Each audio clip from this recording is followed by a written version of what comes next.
The following is a conversation. It has the features of any conversation, such as imperfectly expressed thoughts, ill-considered opinions, and the notions of several sleep-deprived brains. Try not to get your stethoscope in a twist about it. You guys heard about Japan's new smiling problem? Do tell, Dave. I didn't realize that they only recently lifted mask mandates. Oh, yeah, okay. In Japan, June, I think, was when they lifted mask mandates. It turns out that people have forgotten in Japan, apparently, how to smile. Oh, no. Fortunately, there are smile coaches ready to help for a fee. One company said class attendees are up 4.5 times at $80 a session. So to learn how to smile? To learn how to smile, Japanese people. I can't imagine that's real. Come on, you think back to when you first took off your mask. I was trying to smile at everybody all the time. I understand, yes, but also there's a weird moment when you've done that when you're like, I don't remember exactly how I'm supposed to act now. I honestly thought that she was trying to suggest that I can't believe somebody would try to capitalize that on. No, I'm not surprised that anybody tried to capitalize that. I've seen the internet. No, I just... Well, this was apparent from my reading of this article I read. It's apparently been something that already existed. Oh. You know, I guess people sometimes you need to learn. I've met some people I'm like, your smile is not quite right. David is so judgmental. Well, I mean, haven't you met people where you've been like, I'm not sure that smile is real or authentic, or they're still learning how to smile. They're still learning, like they're still in the like, I'm looking in the mirror every day. Yeah, they're in class 2. I thought that you were sort of saying like, wow, that's an ugly smile. No. Shoot. Certainly not. Just go up to him, smile less. Yeah. Have you ever tried fixing this? That's not helping you. Yeah. That smiling that you're doing. Oh, man. See how many people smile around you now, gee. Yeah. I'm always judging your smiles, people. Welcome back to the Short Code Podcast. It's the show that gives you an inside look at medical school from the students drinking from that fire hose. It's a production of the University of Iowa Carver College of Medicine. I'm Dave Etler, and with me today in the SCP studio, a couple of medical curiosities in human form. His body employs myosin and actin to flex on his haters. It's M2 Jeff Goddard. Just flexing away. And her glial cells are always influencing her synaptic plasticity so she can learn vast amounts of medical school stuff she may or may not use in practice. It's new co-host and M1 Fallon Jung. Really excited to use the Krebs cycle. Is it Jung? It's Jung, like okay, jungle. Good. I've always been. You're a longtime listener of the show. First-time caller. Caller.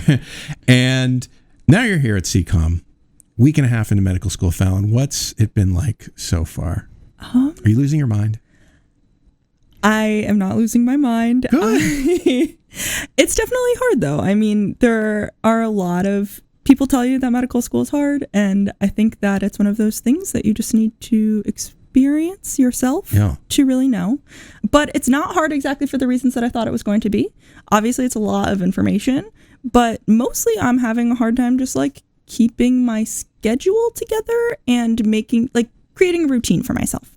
So okay. Yeah, I frequently find myself saying that medical school is a mile wide and an inch deep.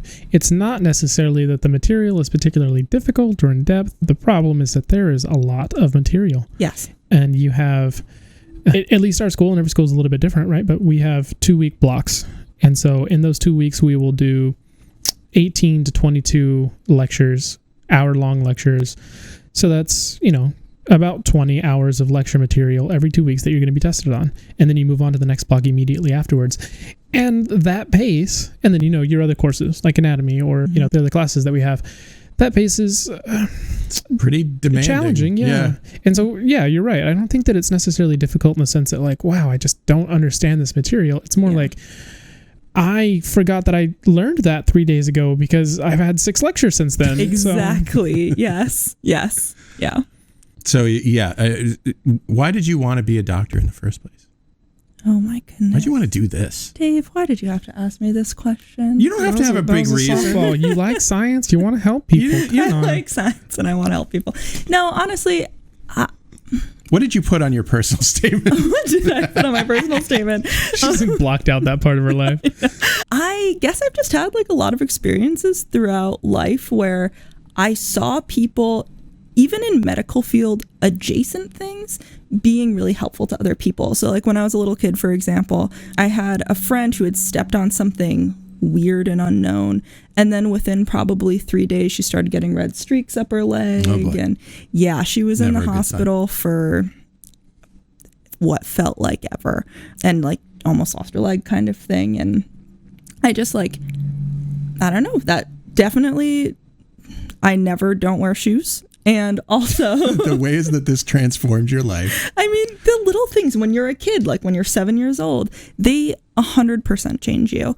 And yeah, so I mean, I saw people help her, and that was part of it. I mean, I've had like one of my siblings has gone through cancer, and like, so that has inexorably changed like our lives. And it's just, you know, my grandma's gone through a stroke and all of those things. It's just, doctors help a lot of people.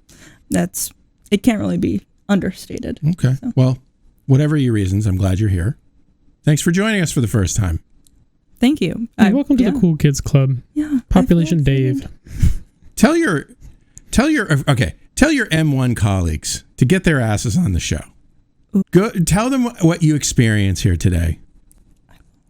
And tell them to stop worrying so much about their exams. I don't think I can do that last part. What made you? Give until Friday, Dave. They just got to get through one. They got to see what it's like. You're right. This is the first exam. This is the first exam. This is the first exam. This is the first exam. Oh, that explains why there's only 2 people in this room. Yeah, and it's also a biochem exam, which is like... See, as the resident type B M2 in the room, in my class, I think I'm the most... Like, I tried to grab a couple of my classmates, ones that I know are just absolutely crushing it, and they're like, I don't think I can spare an hour today. I'm like, bro, come on. You've done this for a year. You can do this. Yeah. Fallon did it. Honestly, this is something though that I know is good for my mental health. Like, I love chit-chatting it up, and so this is sort of like... Fallon's like, I want to be a doctor because I want to be on the Short Coat podcast. I want to be a doctor so I can talk to people. Yeah, well, as I said, but I'm glad you're here. Thanks for joining us. Happy to be here. Hope to see you many times on the show. You're going to get sick of me. Awesome. I love being sick of people. The Philadelphia's Mütter Museum. I think I'm pronouncing that right. Renowned for its vast collection of medical oddities, is facing criticism over fears it's removing its displays of human remains. I don't know if that's true. But there are fears, and the fears are born out of, recently the museum deleted most of its website images and videos to reassess the ethics of those images. Critics claim that what the new director Kate Quinn is calling a post-mortem, aims to sanitize the beloved museum under pressure to conform to modern sensibilities. But Quinn states that she wants to take a more respectful approach in line with the museum's education mission. And I found this whole article that I read in the New York Times really interesting because it talks about the tensions that I think reflect these sort of broader debates around, you know, who gets to tell certain stories, who gets to, you know, display things, or, you know, who gets to tell the story about marginalized bodies. How do you balance education with spectacle? And, you know, how do you reconcile these sort of revered institutions with shifting cultural expectations? Those are the things I want to talk about today. I think we have to admit that these displays trade on our sense of intrigue that we have for the strange or the unusual or the repulsive even.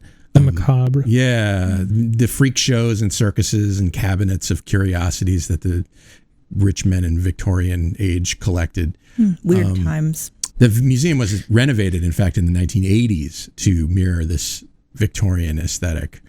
So I guess what is it about, the first question I wanted to ask is, what is it about people that we're drawn to these displays of like 2-headed calves and, you know, weird shit? Is that okay? Is that cool? I'll let Fallon go first. She definitely has an expression on her face. Yeah, she's feeling her feels. Well, I think my face feels all my feels for me. Good. But I don't know. The fact that people are drawn to them isn't necessarily a good or bad thing. It's just that people are drawn to them. Well, if you're a museum trying to...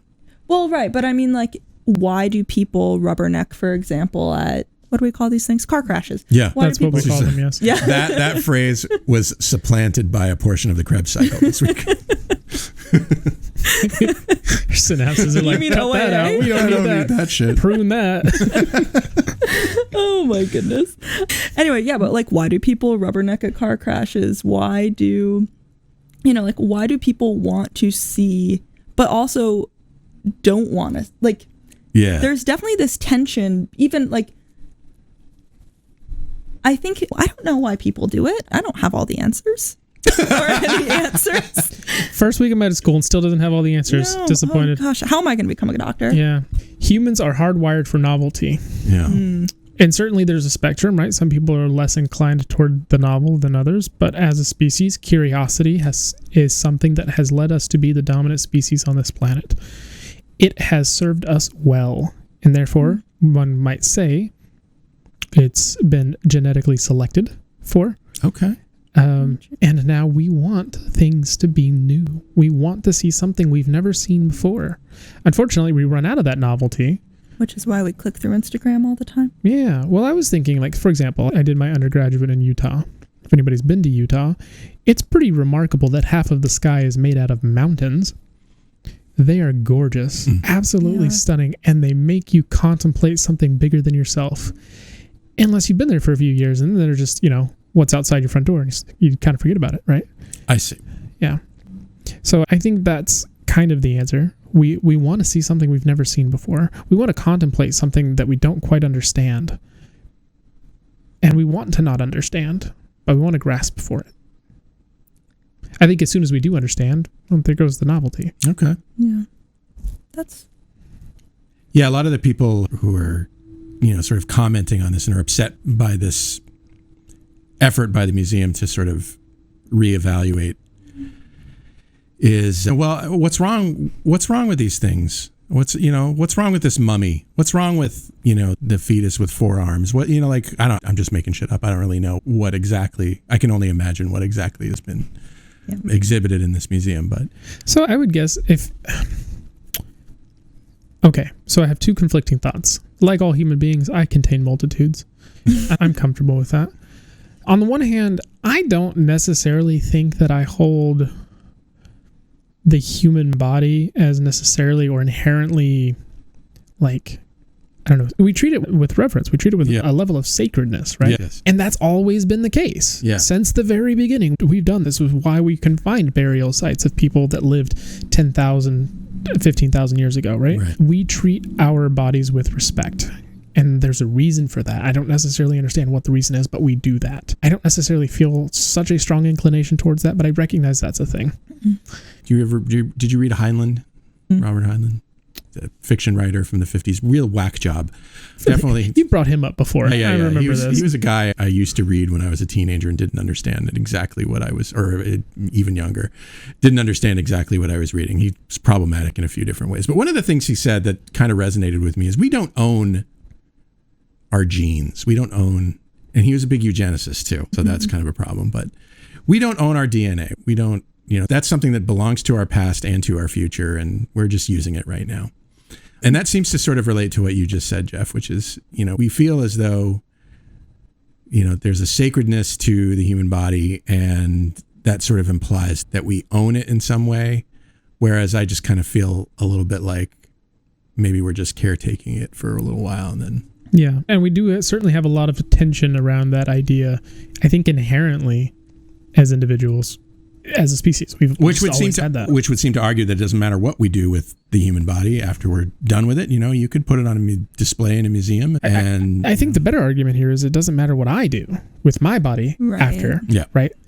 To an extent, it does. Like, obviously, we give some level of autonomy to a human being with what they want to do with their remains. Yeah. In fact, problematically, more so than we do to some living people with the autonomy of their bodies. That's a whole nother argument. But I think the point of even having this type of museum is this argument that we belong to each other, right? So these people who are now gone, we have a responsibility, or we're implying a responsibility on them to share their story with us, to share it with our community, with our species. a mummy that lived 3,000 years ago definitely didn't sign any kind of consent to be displayed, right? But at the same time, we feel not only comfortable, but a sense of obligation that people should see this, that people should experience this. They should be a part of this story.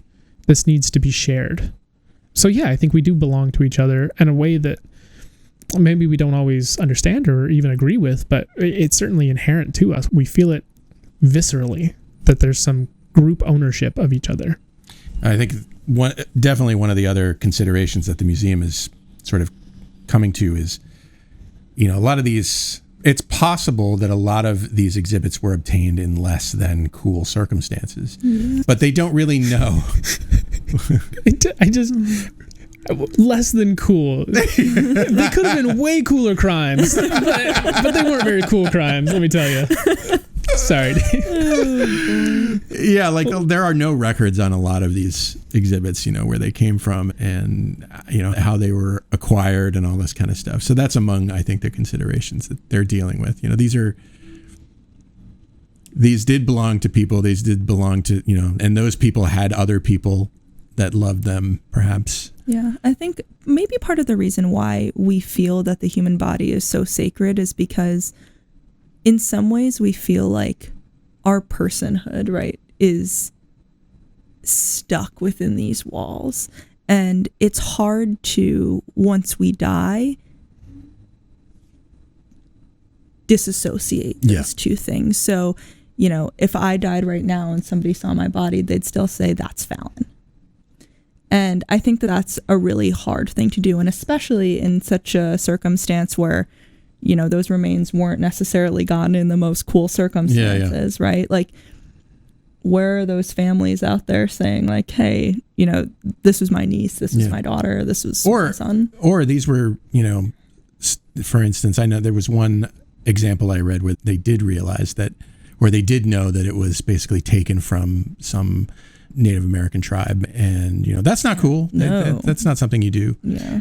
So there's a story of some remains somewhere in the north or the Pacific Northwest, where the tribes had a legal case against these people that had these remains, and the law was clear: if it belonged to their tribe, they had full jurisdiction over the remains, right? But then they did some genetic testing, and they showed that they didn't have any more claim to them than any other indigenous group in the community in the region. And therefore, they belong to everybody. And so they couldn't have special claim to them. Oh, that's interesting. I mean, it's always going to be an arbitrary line that we draw in the sand on these issues. But at the same time, like, we're always going to look for some line somewhere because we recognize this is hard for everybody to try to figure this stuff out. Yeah. So I do have something to say about the sensibility argument, though, where people are like, oh, these darn kids trying to change the old ways. Grumpy Gusses are going to be grumpy Gusses. That's just a thing. But, like, I think it's wonderful that we as a society frequently do enough introspection to consider what matters to us now. And if that changes from the generation before, great. Yeah. It means that we're not just relying on the peer pressure of dead people, in other words, tradition, to make our decisions on what our ethics and morality are going to be. And I think that's important. Every generation deserves to be able to do that for themselves. And if our society has changed what we feel like is acceptable for how we display these remains, how we source these remains, what we're going to do with remains that were sourced maybe contrary to our current ethics, I think that those are really good and hard questions for us to be considering. And that type of introspection should be lauded, I think.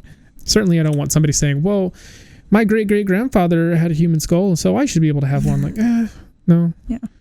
I kind of understand the impulse that people have to resist change. I mean, I don't always like change, but things do change no matter whether you want them to or not. Social mores evolve. We find out new things scientifically or technologically.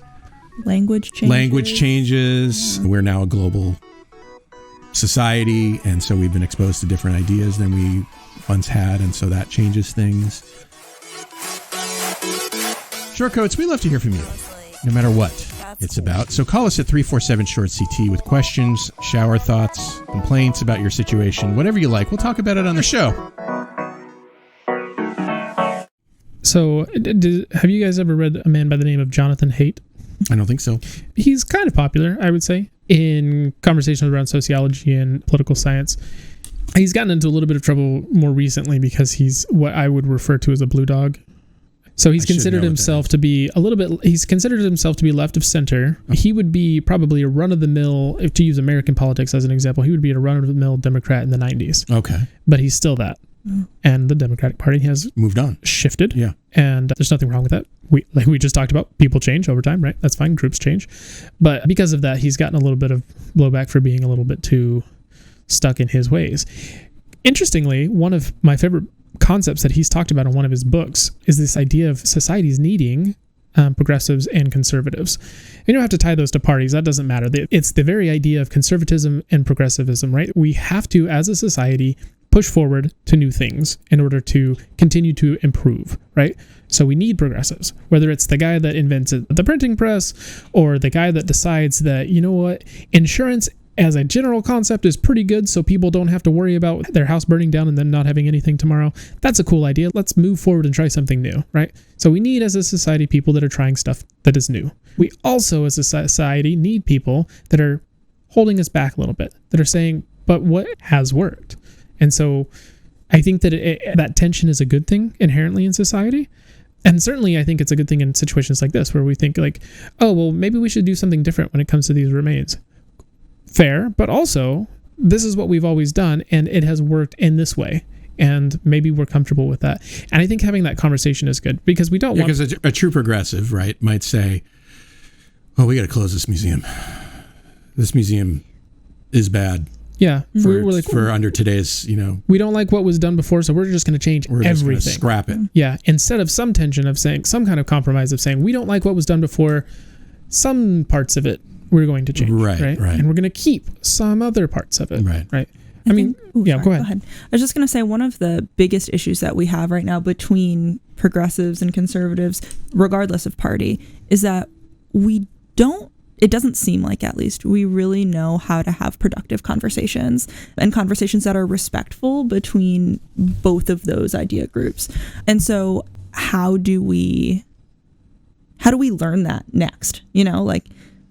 It's great that we have both, but I don't know my history well enough to know that we're doing something. I mean, we're definitely doing, right now, this conflict that we have between these two sort of general groups of ideas, I think is unusual for me in my lifetime, the intensity of it anyway, but it's always been there.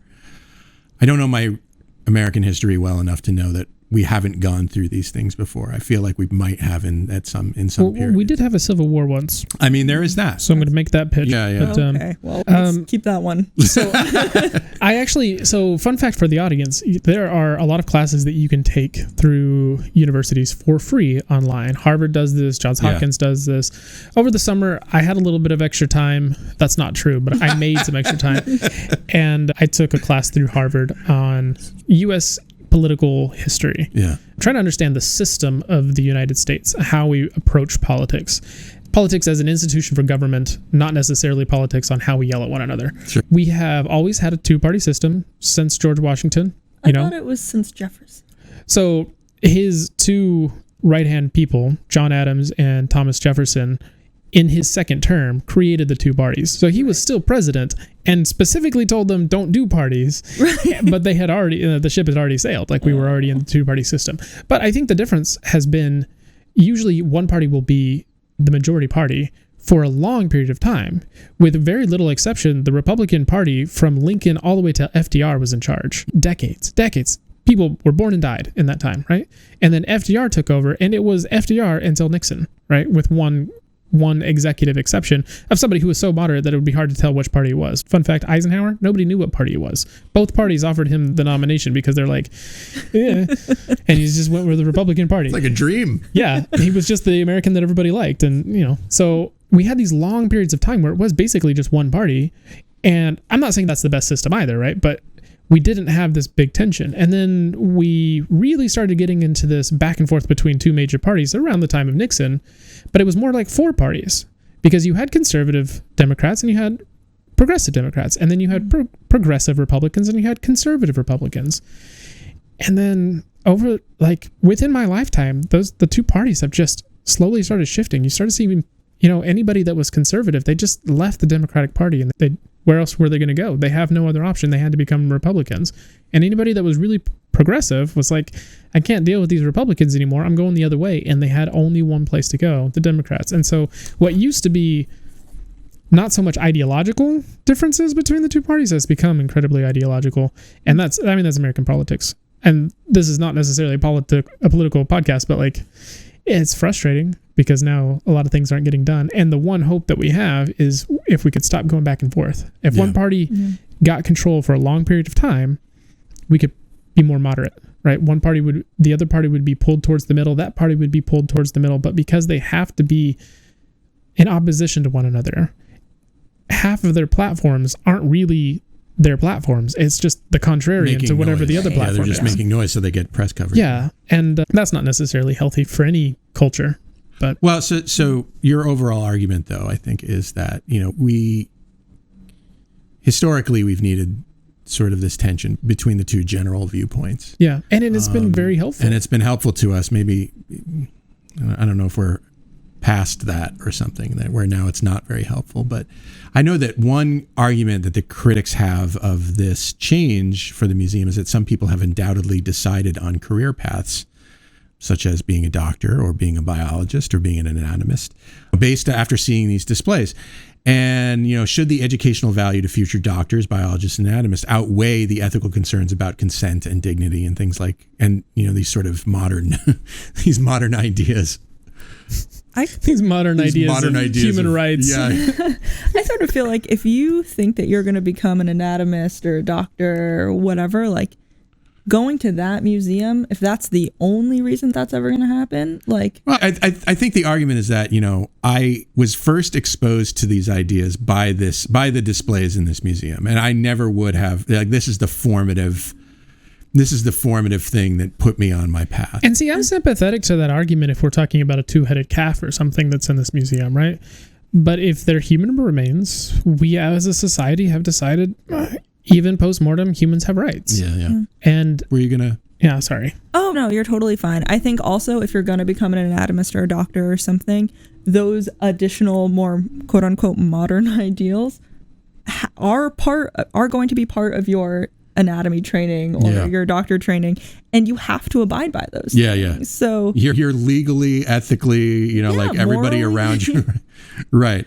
Yeah, so I mean, like, in my opinion, those trump, you know? Yeah. Ooh. I know. Yeah. Yes. Language is fun, isn't it? Language is fun. Always changing. Yeah, so I guess my argument would be I want this museum to continue into perpetuity, but I want it to do so continually evaluating the ethics of its displays. I think that is very reasonable and arguably the most helpful thing from an educational standpoint that they could offer anybody coming to their museum. Sure. That's definitely fair. Why did we make this change? What considerations did we, you know, what things did we consider while we were making these changes? Why is it important? Yeah. Those are great topics. Yeah. And I think, frankly, if a kid's coming into a museum, one of the best things that a human could ever learn is we can change. We did something different in the past, but guess what? We don't have to do that forever. Yeah. If only there were a museum about change, that would really be something. There is one of the fundamental paradoxes of life is that there's one constant. The universe changes, and yet we are always surprised that things around us are changing. Oh, man. I thought you were about to say there's one constant: museums. Museums, they're always there for you. My friends, does the age or origin of remains affect the ethics of displaying them? I was going to say, take it away, Jeff. Oh, I mean, if you'd like, yeah. So, yes. Jeff will never turn down there's a problem. The opportunity to express himself. Yeah, I think a lot about these types of issues, about ethics, about morality, about philosophy, to the extent that I'm kind of annoying sometimes, and I get that. My wife thinks it's endearing. That's all that matters. That's true. So, yes, because those remains, while they may be sacred on a general level, and if you don't like that word, revered, look, it doesn't necessarily matter if you believe in something higher than humanity. We all know that there are things in our lives that are sacred. That's a human constant. These remains are sacred to us. Human remains are sacred to us. For some reason, our brains just say that this is, but they're going to be more sacred if they're closer to you. And if there are relatives alive, if there's anybody alive that would know this individual, or that has a journal of this individual, or is emotionally attached to this person, yeah, that one's going to take precedent. I think that one requires a lot more conversation than something that's 10,000 years old. Sure. It's definitely fair. So you get two considerations there. I mean, they're bound up together, but the age of remains could mean that they're sort of it's open season on those to be displayed. But there are also people who do feel a connection to their ancient history. I think the one that I'm thinking of is, of course, the Native American tradition of revering ancestors, even ones that they never met themselves, and that kind of thing. Whereas I think, some more secular person like myself realizes that, nobody's going to remember me after I'm gone, except for maybe, one generation. And so that's why I'm planning on uploading all of the episodes of this podcast to the Internet Wayback Machine, so that I will at least have some voice when I'm... And then they'll use an AI to recreate you. That'd be perfect. More likely they'll be like, this is not worth the computing power.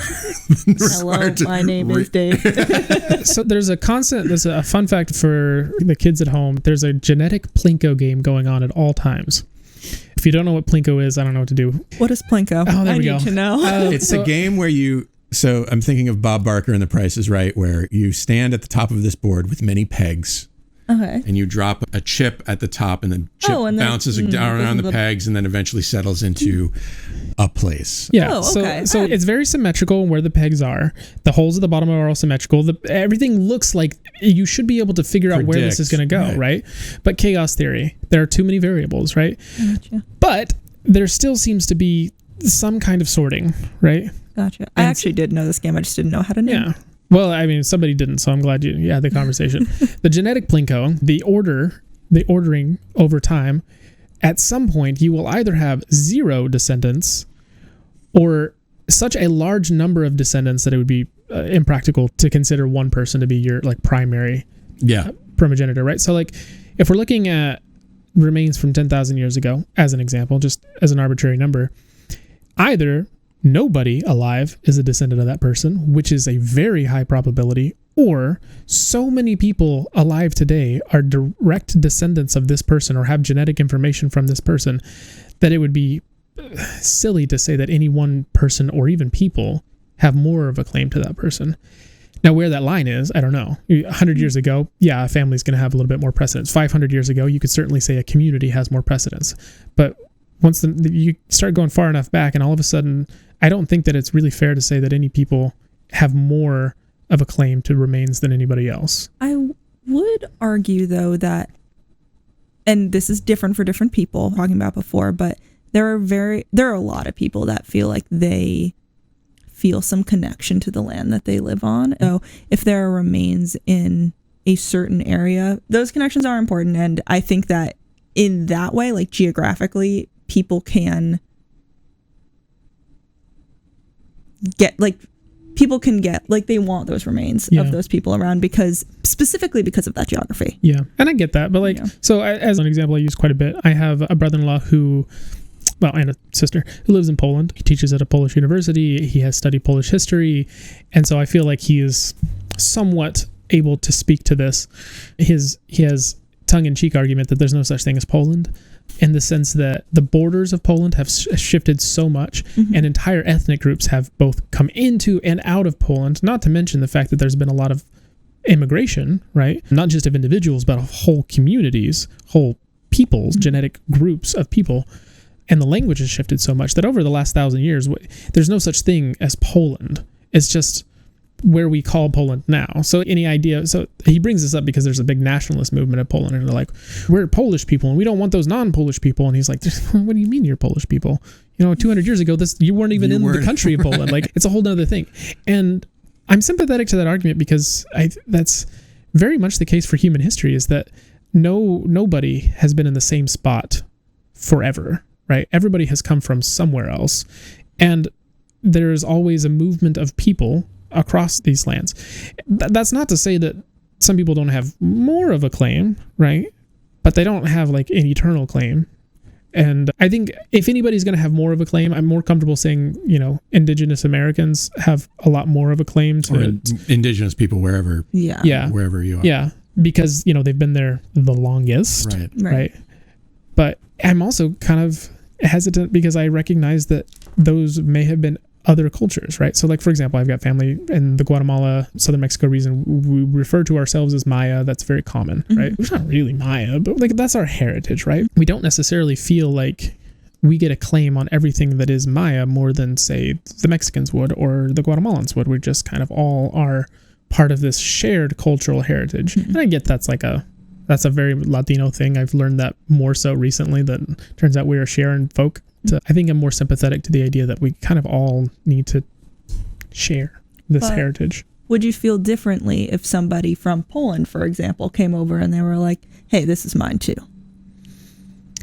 And I recognize that I'm in the minority on this, and I'm comfortable with that. And it doesn't have to be this way. But I think in large part because of the culture that I grew up in, my immediate thought is we share. This is part of all of our history. This is part of all of our shared identity as human beings.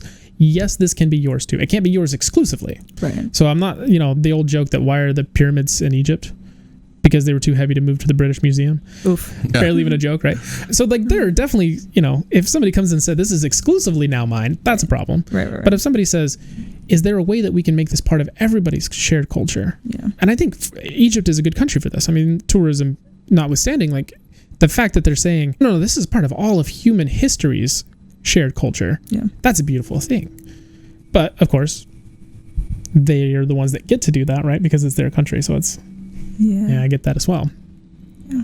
It's always going to be a hard conversation talking about anybody's remains because it's sacred. Yeah. It just always is. Yeah. And people have different definitions for sacred as well. And so, I mean, or different reasons for why they are. Right. Yeah. Exactly. It's very personal. Yeah. One of the hot button issues over the last 2,000 years has been who gets to claim a couple of hills in Southwest Asia, and a lot of people have claim to it. A lot of people see it as a very sacred thing to their people, and if one person says, only I get this, all of a sudden we have a problem, right? But if we could figure out a way to share it, maybe we could have a better time with it. I don't know. I don't like sharing. Yeah, I mean, we're Americans, right? Like, that's mine. Mine. I bought it with my money. Oof. It's not Iowa, it's Iowa.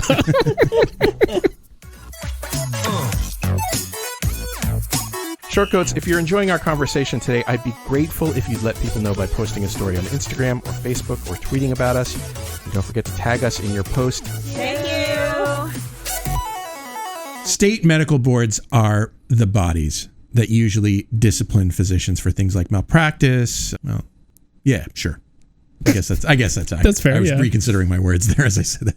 But consumer group Public Citizen has analyzed a confidential federal database that tracks physician disciplinary records. The database is only available to hospitals, malpractice insurers, and investigators, and has found such a wide variation in state medical board discipline rates that they say many boards aren't doing their jobs. So, states differ in the scope that they've allowed their medical boards to have, their enforcement of the existing laws, their makeup, who's on a medical board, their budgets, the options that they have to discipline physicians, and their, as I said, their authority. The Public Citizen group says that they want to expand public access to the database so that both consumers and boards more aggressively police the actions of physicians.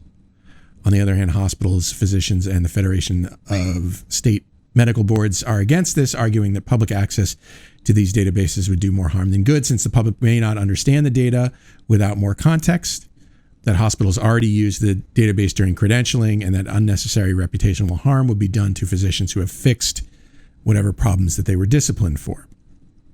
So my question to you is, what role should the public be playing in physician oversight compared to hospital insurers and regulators? Is this a good idea? Is this a terrible idea? So what would need to be done to make it, if it's a bad idea, what would be done to make it a better idea? So the first thing I'd say is data without context is not a good thing.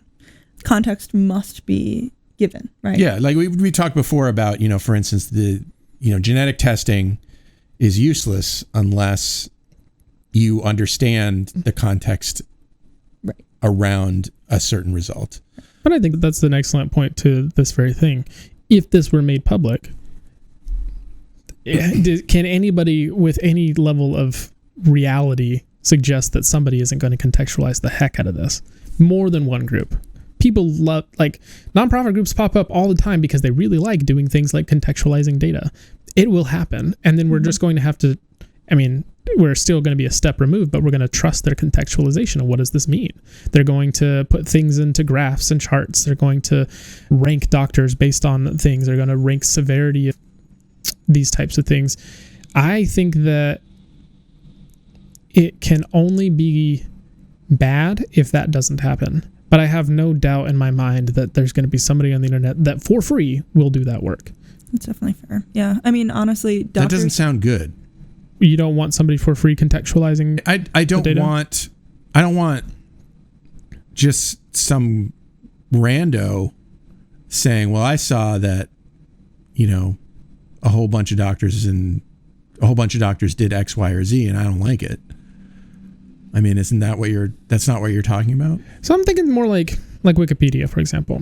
Like, we like to tease Wikipedia, but at the end of the day, like, it's pretty useful. It's pretty good. Yeah, and it ends up being a pretty non-biased source for information. But it had to get there. Yeah. I think and I'm assuming by democratizing the information, right, it got there. It didn't get there because one guy sat down and said, I'm going to make sure that this is the case. Every time there's a flag that somebody says this might not be correct information, it's because another user pointed it out. But I think that I think that in this case, the general public wouldn't probably that information doesn't exist to contextualize it. So like if you know, Dr. Etler was censured in some way by his state medical board, but he was like, hey, yeah, you know what? I did a dumb. I can fix that. I mean, I'm particularly compelled by the argument that, you know, people who have fixed whatever problem they had really don't deserve to suffer ongoing consequences from it. That's definitely which fair. They would if they just looked at the raw, hey, Dave Etler did this dumb thing or did this bad thing one time, you know? Yeah, I think right now, though, there isn't a lot of opportunity for the public to see what's going on with their doctors, right? Like, doctors serve the public. They aren't meant to serve the business of the hospital or insurance companies. I know some hospital administrators who might disagree. Wow. You need better friends, Dave. I don't know any hospital administrators. I know of hospital administrators. But yeah, no, I mean, like, I think that it's extremely important that just like you choose which AutoZone you go to, maybe based on Google reviews, right? Or, I mean, honestly, sometimes I even choose my doctors based on, you know, those kind of iffy Google reviews because there isn't really a lot of information on which doctors are good. That's true. Except for word of mouth. So so there's a hard and fast rule for anybody that has needed medical treatment in a hospital setting. Ask the nursing staff. Yeah. If you're going to have a procedure, ask the nursing staff, don't ask, is he a good doctor? They won't answer that properly. Don't ask if he can do the job. Don't ask questions like that. What you need to ask is, would you let him operate on your family member? Yeah. And I think that's why, you know, when I look at when I help write MSPs and I look at the comments, you know, among the highest praise that you can give is, I would love to have this person, I'd be great having this person help me or my family. Yeah. And if you can get that kind of praise from a coworker, or that at least that answer from a coworker, then that's the most accurate data that we can offer. Yeah. But the problem is, not everybody knows to ask that question, one. But two, how can you put that on a large scale, right? Yeah. And unless we can have those honest questions about the quality of these doctors, whether it be the ethical quality, you know, if they've done something to be censured in the past, or just the competency of their care, if we don't have any tool right now, really, as the public, besides he was kind of nice. Yeah. It doesn't mean that he did a good job. Maybe he, you know, upcharged me $20,000 and nobody in the room told me. Right. Maybe he did the wrong thing and you just got out lucky. Yeah. There have been a number of cases, I mean, obviously these are anecdotal because we don't have large data on this, where doctors will perform a procedure, make a mistake, correct the mistake, but because they have phenomenal bedside manner, the person feels lucky that he had the doctor that was there to take care of them, even though the doctor next door, who maybe doesn't have the best bedside manner, which is its own problem, wouldn't have made that mistake. Would have saved them the complication, the infection, the extra $60,000 that is, racking up their insurance fees. We need something. We need some level of transparency. And if maybe perhaps you would like this, instead of just giving it all to the public, because the public doesn't know what they're doing with data anyway, at least Z-score stuff, like I don't need to know, for example, I don't actually care what the 50th state is on any metric if they're all really tight, if it's a few percentage points different on any metric, maternal mortality or number of primary care physicians or whatever the thing is. But if there's a big gap, if there's a big range, all of a sudden I do really care who's on the lower side and who's on the higher side. And this article that we're talking about, they showed the range of doctors being censured per 1,000 doctors, right? Yeah. And there was a really big range. And I think that's central to their argument that something needs to be fixed. Yeah. And saying, hey, we are going to come in and try to address this. If you don't, you need to get it within the range. Okay, well, that's something. But we can't just look at it and say, oh, there's nothing that can be done. Let's just leave it. Let's just leave it in the black box. Well, that's what I mean. You're starting to answer the other question I had, which was, what would we need to make this proposal a good proposal? Yeah. I mean, there's a lot of things that people have, come up with to maybe address this. Like, state medical boards are, of course, staffed, I think, mostly by physicians, which, physicians are as tribal as the next group. So that could be a problem in that we want to protect the reputations of our fellow physicians. And yet, who else is going to have the expertise to be able to make these calls? Well, I mean, they're the argument, right? I'm not saying that's necessarily always the case, but one of the ways that the group proposes to address the problem is appointing pro-public members, people who are, which I gather to mean people whose point of being on the board is to keep in mind the public. And if it's some of the members, I think that I could get on board with that, but I wouldn't want a jury system. That would be silly. Yeah. Because then you're just relying on the one expert in the room telling them, and then really it's just one person instead of a dozen. Yeah. Of course, adequate funding and staffing is always important. I know that varies from state to state for sure. Oversight of boards, which I'm not sure how to deal with because they're the overseers, like who watches the watchers kind of deal. Excellent reference. And also just, proactive investigation. So I guess trying to figure out who's going to make mistakes. I don't understand this one at all. I feel like I need to ponder that one a little bit. I didn't get that. I didn't understand that suggestion. There is a really fantastic book out there about this. It's called Unaccountable by Marty McCary. Oh, yeah. We had him on the show a couple years ago now. It's a fantastic book, and it's kind of scary, actually. Yeah. And I think that potentially your opinion about this would change if you sat down and read the book, because darn, I was taken aback. There are just things that you never really think about when it comes to your healthcare. And there are so many ways that the system breaks down and doesn't do its job. Yeah. I will say though, one of the nice things about, I love Marty McCary, big fan. One of the things that I learned in that book is that there are efforts being made to hold people to a higher accountability. For example, one of the examples that they used was a professional, a specialty, National College of the Specialty would send out letters to members of the specialty who were more than a standard deviation away from the averages on certain procedures, right? You are, say it's for example, Mohs surgery. You are doing too many cuts, you're costing the patient too much money, you're spending too much time on this, and you are an outlier in your field. Yeah. This is what the experts say you should be doing, and you are an outlier on this. Okay, so maybe bring it in. Or OBGYNs. This is what the experts in the field of OBGYN say is about average, about normal for the number of C-sections that you should be doing per 1,000 patients or something like that. And you are a clear statistical outlier. And so we want you to bring that back in. Or sending letters to somebody and saying, hey, you're actually leading the field in this, and we want to thank you. Or maybe we want to know what you're doing. Yeah. So that other people can do similar. Exactly. So his point is that more of that needs to be done, but the fact that, Sure. There are efforts being made. So I see what, okay, so now I think I understand more about what they might mean by proactive investigations. Yeah. Yeah. Looking at people who are outliers in certain areas that we know are risk factors for these types of mistakes that would lead to censure. How do you remember all the shit that you remember, Jeff? I mean, honest to God, I was born with the brain of a sieve. I had the man on the show. He talked about this, and I couldn't tell you.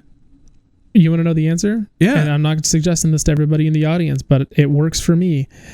I couldn't tell you a single one of my professors' names. Not a one of them. I've been in medical school for a year and I don't know any of them. He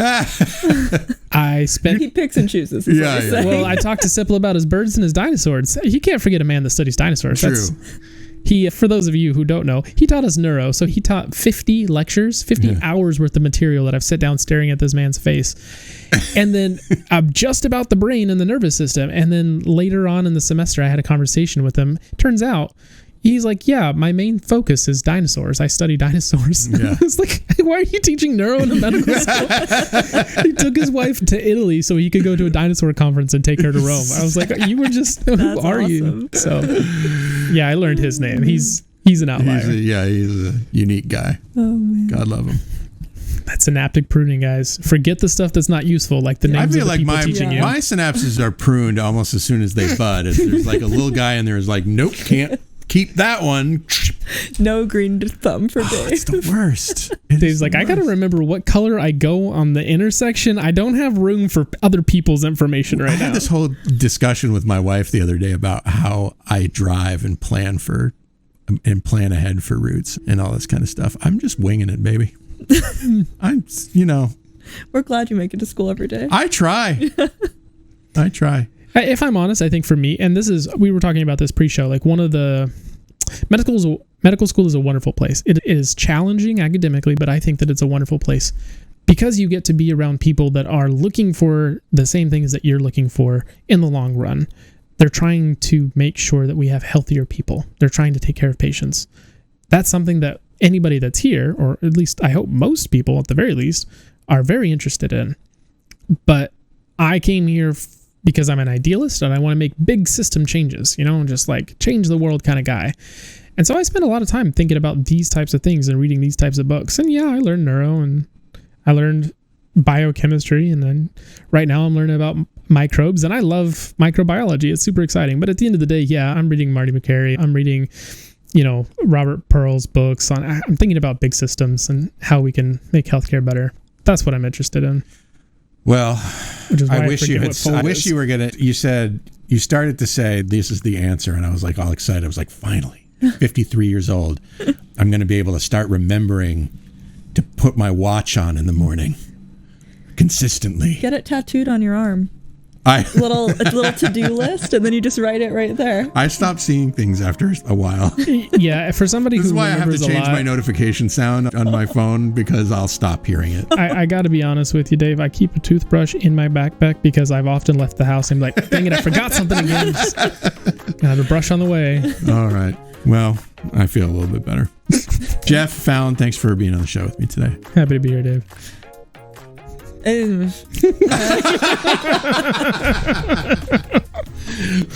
What kind of oddity would I be if I didn't thank you, Shortcoats, for making us part of your week? If you're new and you like what you heard today, follow the show wherever fine podcasts are available. You know where they are. I'm not going to say them again. The producer of this episode is me, Dave Etler. The show is made possible by a generous donation by Carver College Medicine Student Government and ongoing support from the Writing and Humanities program. Our music is by Dr. Vox and Catmosphere. I'm Dave Etler saying, don't let the bastards get you down. Talk to you in 1 week.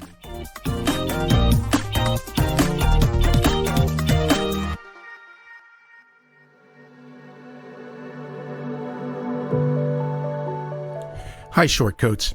Look, life in medical education, Life in America, life in the world is often difficult, and I often wish I could help. All I have is this podcast, but in my wildest dreams, you have the support you need to lead a life of your choosing. You deserve to be happy, healthy, and successful in whatever ways you define those words. So if you need support because you've experienced racism, discrimination, harassment, mental health crises, I want you to be able to get the help that you need. And so I'm going to put some links in the show notes to some resources that you can use. But the bottom line is that for what it's worth, I see you. I know you're out there. I wish I could do more. Maybe I can in ways that I don't understand yet or know about. But I see you, and I'm glad you're here, and other people are too.